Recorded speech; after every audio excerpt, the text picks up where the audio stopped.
Carl Jung revolutionized our understanding of psychological suffering by proposing a radical perspective. What modern society labels as depression may in fact be the most sacred process that the human psyche can experience, the awakening to our deepest truth. If you are watching this video, subscribe to the channel and turn on notifications. This content can completely transform your understanding of what you are experiencing. Share it with someone who needs to hear this transformative truth. What Jung discovered in decades of research goes against everything that modern society teaches us about depression. Today, I will reveal why what you call depression may be the most important call your soul has ever made. The invitation to live authentically. Jung observed that many of his patients did not cure their depression by eliminating symptoms, but by completely transforming their relationship with them. They discovered that their feelings were not evidence of weakness, but of an inner strength that refused to accept an inauthentic life. This is the radical difference between treating symptoms and transforming lives. And it's exactly what we're going to explore today. The first truth that Jung teaches us is devastating. We live in a society that has transformed existential suffering into medical pathology. And this is destroying our ability to grow spiritually. Jung observed that many of his patients were not suffering from mental illness, but from something he called spiritual poverty, the absence of meaning, purpose, and connection with the authentic self. The psyche, in its infinite wisdom, creates symptoms not to punish us, but to awaken us. Jung frequently used this analogy. Imagine that you are a born musician, but you have been forced since childhood to be an accountant. Your musical soul doesn't disappear. It gets repressed, creating a constant internal tension. Eventually, this tension manifests as what we call depression. But it's not depression. It's your musical essence trying to break free. Jung's theory of individuation shows us that the psyche has a natural tendency toward wholeness. When we live fragmented, when our external life doesn't correspond to our internal truth, the psyche creates a conflict. This conflict manifests as what we label depression. Think about it. When you feel that deep sadness, that lack of energy, that feeling of emptiness, your mind immediately labels it as depression and seeks ways to cure or eliminate these feelings. But what if these feelings were actually messengers? What if they were your soul trying to communicate something essential about the direction of your life? A revolutionary study from Harvard University, conducted over 15 years with more than 2,000 participants, discovered something extraordinary. People who reported depressive symptoms, but who subsequently found purpose and authenticity in their lives, not only recovered completely, but developed levels of well-being above the population average. This suggests that what we call depression might literally be the psyche forcing us to evolve. Jung documented countless cases of people who cured their depression, not by eliminating symptoms, but by responding to what they were communicating. He had a powerful phrase: "There is no birth of consciousness without pain." What you experience as depression may be the birth pains of a new version of yourself, a version more authentic, more aligned with your essence. But our medical society has not been trained to recognize this. We have been conditioned to see symptoms as enemies to be eliminated, not as teachers to be understood. The traditional medical model treats the human being as a broken machine that needs fixing, not as an evolving soul that needs guidance. The Galatea effect, the psychological phenomenon where our beliefs about ourselves become reality, explains why this model is so destructive. When you define yourself as depressed or mentally ill, you unconsciously begin to live according to that identity. Your psyche organizes itself around illness, not healing. Jung observed that in traditional cultures, people going through existential crises were seen as candidates for shamans or healers. Individuals whose sensitivity to the invisible aspects of life qualified them for special spiritual roles. Suffering was seen as initiation, not pathology. Imagine how your experience would change if, instead of thinking, "I have depression," you thought, "My soul is calling me to a profound transformation." The first perspective makes you a victim. The second empowers you. This is the first fatal error that keeps millions of people trapped in cycles of treatment that never address the root cause: the disconnection from one's own soul. When we pathologize the spiritual call, we lose the opportunity to grow. When we honor it, we discover that what seemed to be our biggest problem can be our greatest gift. Jung discovered something revolutionary that modern psychology is still beginning to understand. The psyche has an authenticity detection system. When we live lies, whether lying to others or to ourselves, our psychic structure collapses protectively.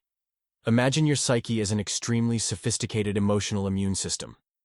Just as your physical body rejects toxins and substances that don't belong in your system, your soul rejects falsehoods, inauthentic roles, and choices that contradict your essential nature. What you experience as depression may be your psyche literally refusing to sustain an inauthentic life. Jung discovered a fascinating pattern. Many people who sought help for inexplicable depression had lives that, viewed from the outside, seemed perfect. Successful careers, stable relationships, impressive achievements. But internally, they felt empty, disconnected, as if they were living someone else's life. The cognitive dissonance effect explains this phenomenon scientifically. When there is a radical difference between who we authentically are and how we live externally, our brain enters into conflict. The prefrontal cortex, responsible for decision-making and sense of identity, becomes overloaded, trying to justify choices that contradict our essential nature. Advanced research in neuroscience, conducted at the National Institute of Mental Health, shows that when we live in constant dissonance between internal values and external actions, there is an overactivation of the amygdala, fear center, and a dramatic reduction in serotonin and dopamine production, exactly the biological markers we associate with depression. But here's the revelation that will change your perspective. This is not pathology. It's wisdom. It's emotional intelligence in its purest form. Your psyche is creating enough biochemical discomfort to force you to examine your choices. It's as if your soul were saying, "I would rather you feel empty living a lie than satisfied living a falsehood." Jung observed that many people he cured of depression did not eliminate the symptoms through medication or conventional therapy. They transformed their relationship with them. They stopped seeing their feelings as evidence that something was wrong with them, and began to see them as evidence that something was wrong with their life choices. Parental investment theory, when applied to adult developmental psychology, shows us that when we invest our vital energy in paths that don't genuinely nourish us, our psyche develops a protective aversion to preserve resources for what really matters. Jung didn't cure his patients by advising them to abandon everything overnight. Instead, he guided them through a gradual process of reconnection with their authentic truth.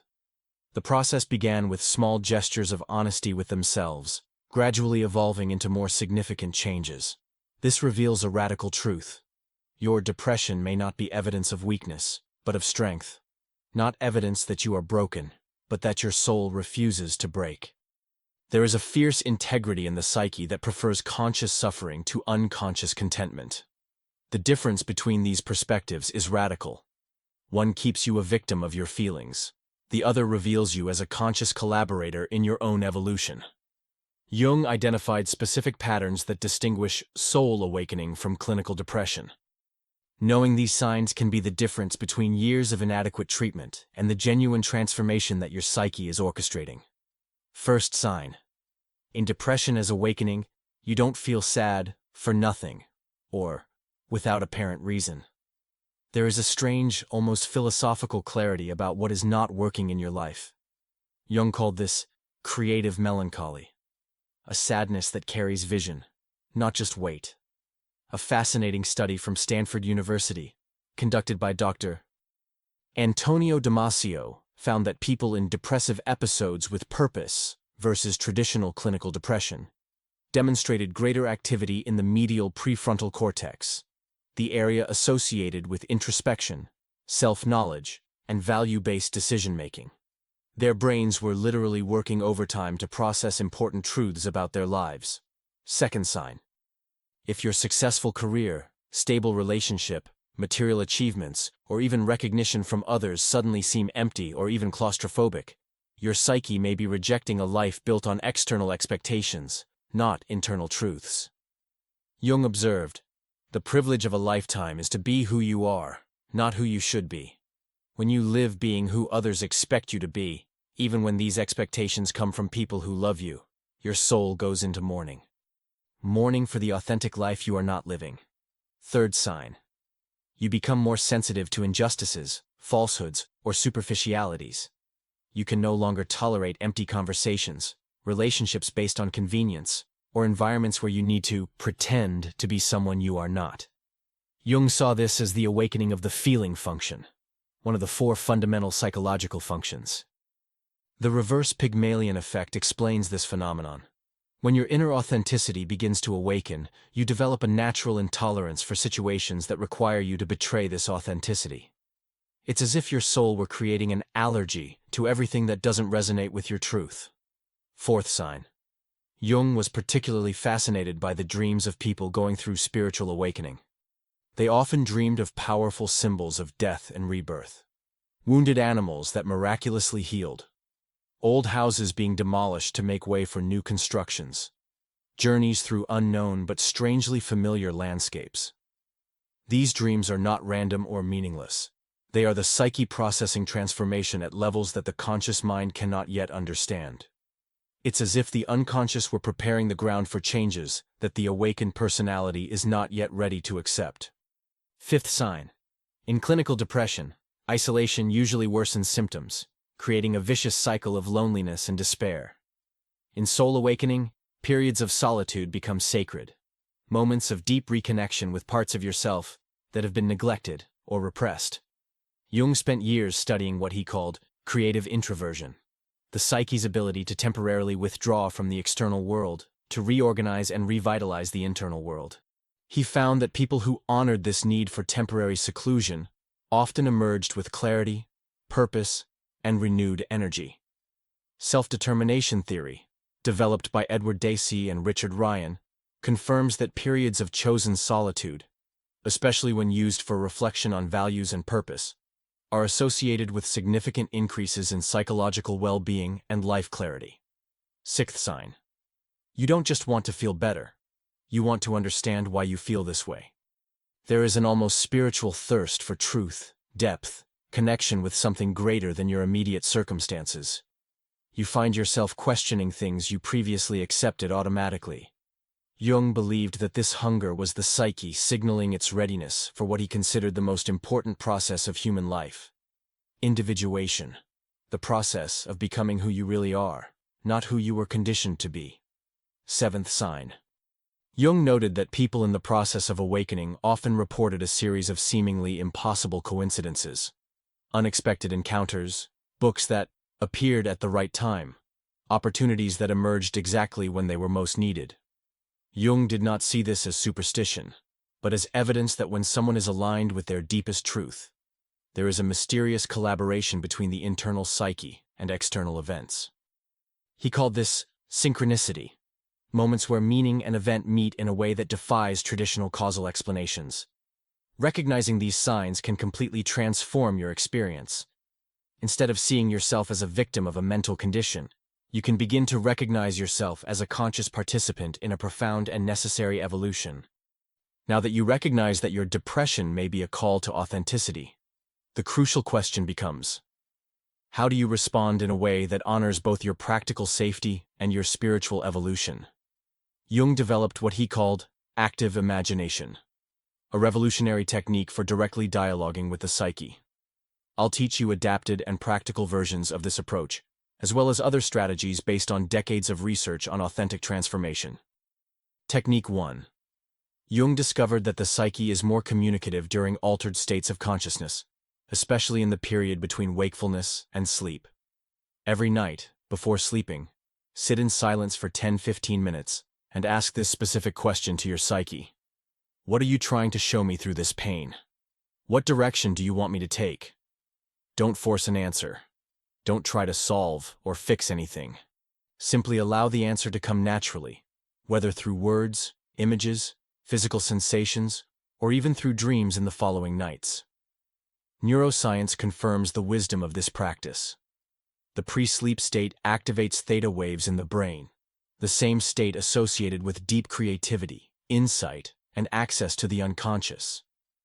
It is literally the ideal moment to receive guidance that transcends the linear logic of the awake mind. Technique 2. Jung believed that most neuroses came from the difference between the authentic self and the adapted self.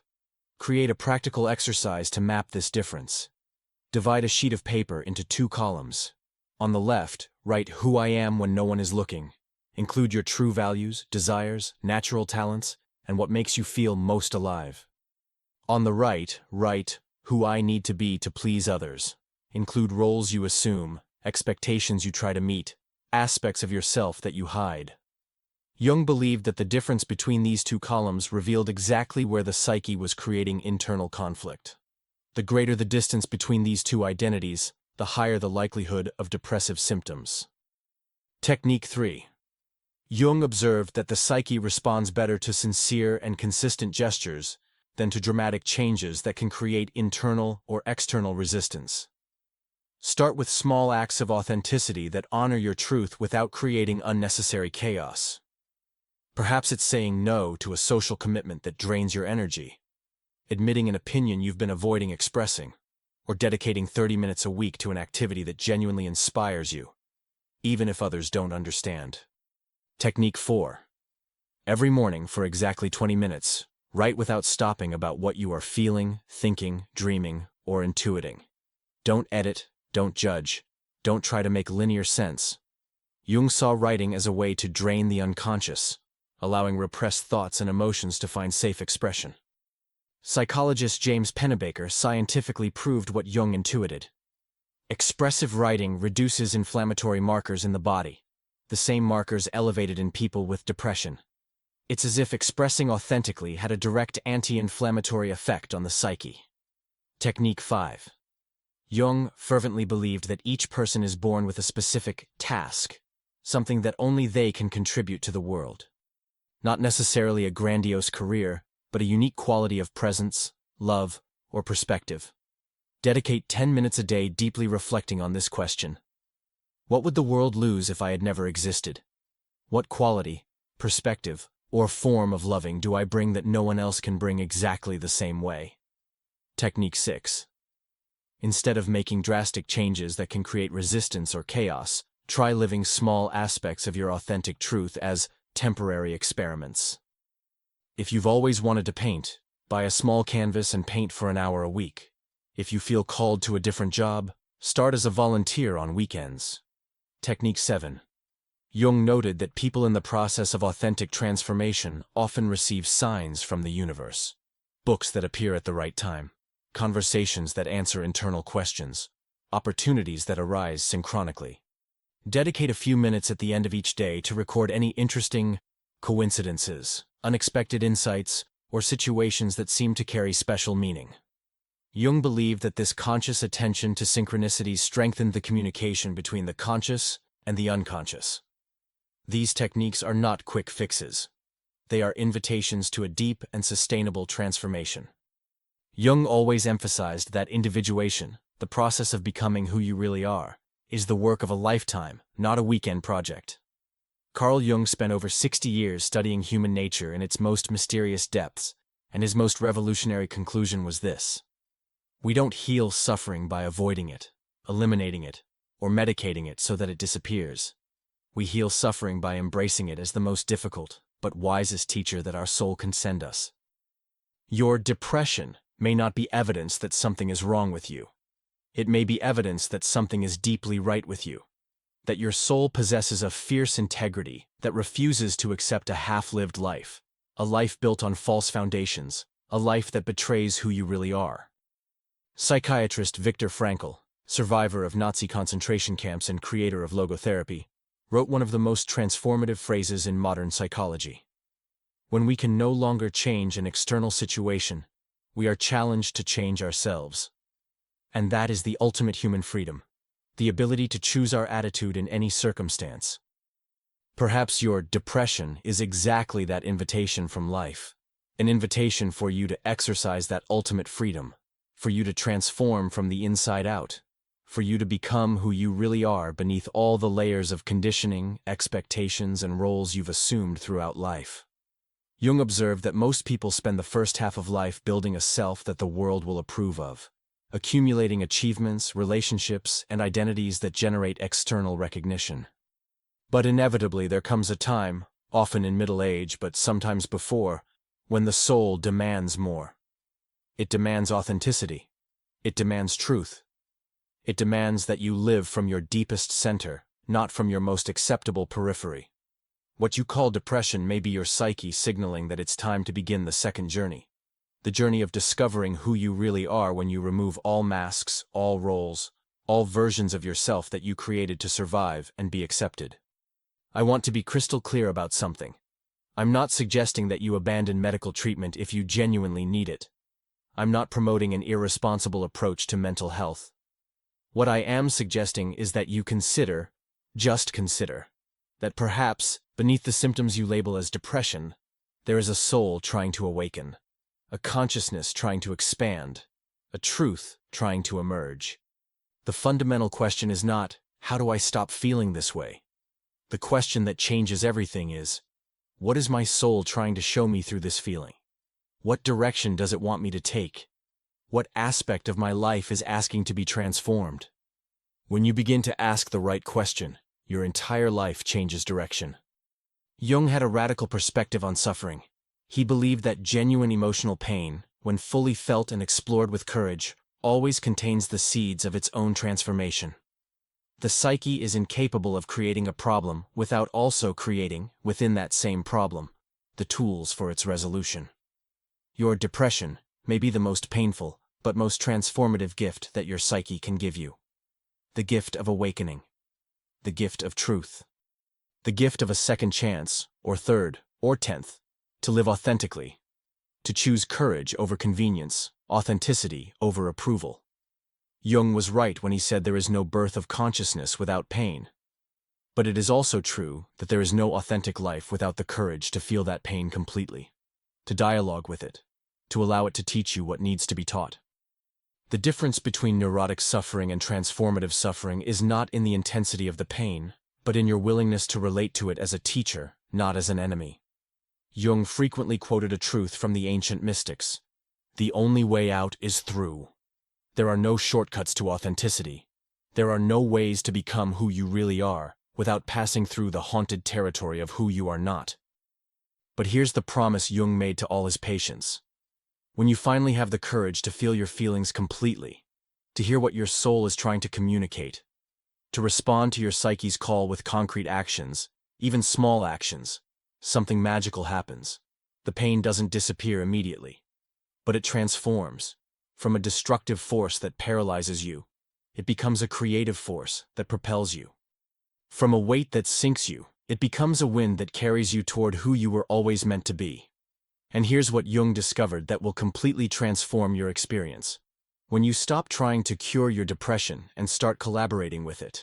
When you stop seeing it as evidence of weakness and start seeing it as evidence that your soul refuses to surrender to a false life, you discover that you always had more strength, wisdom, and power than you imagined. Your soul is speaking to you through this pain.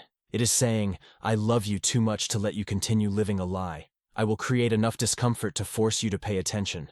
I will continue disturbing your false peace until you find your true peace. If this video touched your soul in some way, leave a comment sharing your experience.